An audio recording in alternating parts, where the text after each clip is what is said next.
So what's up mga ka-farmers, mag-start na rin kong vlog sa akong mga alaga kay medyo nidaghan na gini sila niya. Mag-supply na gidaan ni every 15 days and 30 days.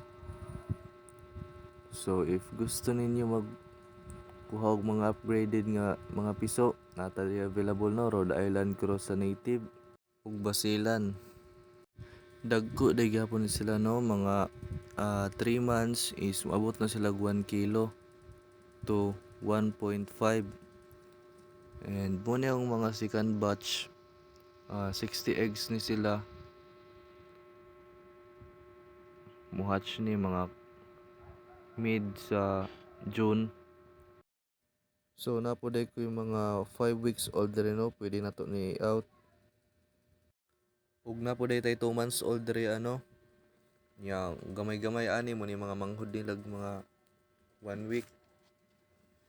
Tapos napo ko yung mga month old. If gusto ninyo, message lang mo. Pwede tani out. So atong location is Consuelo, Bunawan, Agusan del Sur.